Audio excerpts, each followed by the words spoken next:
সুপ্রিয় দর্শক মণ্ডলী, আসসালামু আলাইকুম। 12ই এপ্রিল রোজ শনিবার আবারও আপনাদের মাঝে নিয়ে আসলাম আলুর আপডেট, ধানের আপডেট এবং সরিষার আপডেট। ওমরদিঘি বাজার, শাহজাহানপুর, বগুড়া। প্রথমত ধানের আপডেট। 49 ধান বিক্রয় হইল 15 থেকে 1520-30 টাকা মন। রঞ্জিত ধান, যেটা স্বর্ণা 5 বলে থাকি, সেটা 1450 থেকে 1460-70 টাকা। এবং কাটারি ধান 18 থেকে 1900 টাকা মন। 34 ধান, যেটা আমরা শানলে বা যেটা পোলার ধান বলে থাকি, সেটার দাম 1850 থেকে 1950 টাকা।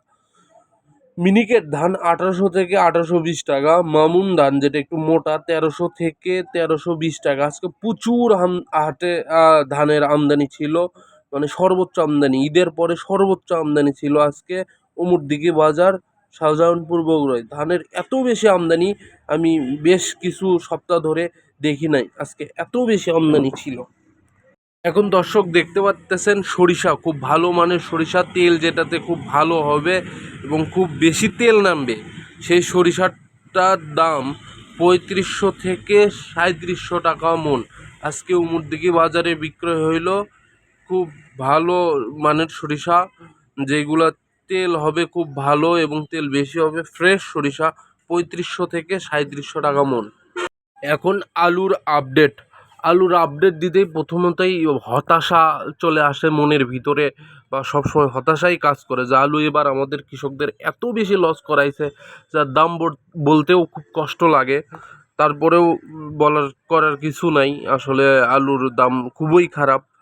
আলুর আজকে বর্তমান পাকড়ি আলু, যেটা পাকড়ি ভালো মানের যে পাকড়ি আলুটা, সেটা 400 থেকে 450 টাকা মন। রুমানা, যেটা রুমানা পাকড়ি বলা হয়, সেটা 380 থেকে 400 টাকা মন, যেটা খুব ভালো মানের। এবং পাকড়ি যেটা ছোট, সেটা 200 থেকে 250 টাকা মন। মানে আলুর দাম খুবই কম।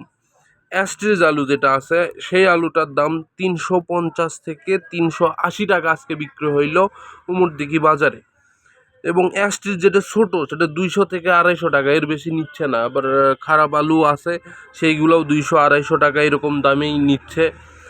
ডায়মন্ড আলু যেটা, সেটা 400 থেকে 450 টাকা, যেটা সাদা আলু বলা হয়, সেটা 400 থেকে 450 টাকা, কিন্তু খুবই কম ডায়মন্ড আলুটা। কিন্তু অ্যাস্ট্রিজ আলু বেশি এবং পাকড়ি আলু বেশি।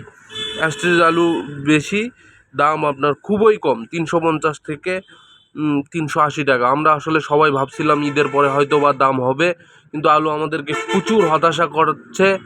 আলুর দাম খুবই কম, প্রতিটা কৃষকের এত বেশি লস যে কোনো কৃষকের মুখের দিকে তাকান যাচ্ছে না, বা তাদের থেকে সাক্ষাৎকার নিলে তারা খুবই মানে কথাই বলতে চাচ্ছে না। তারা আসলে বলতেছে যে আমাদের প্রচুর লস, আমাদেরকে দেখার কেউ নাই।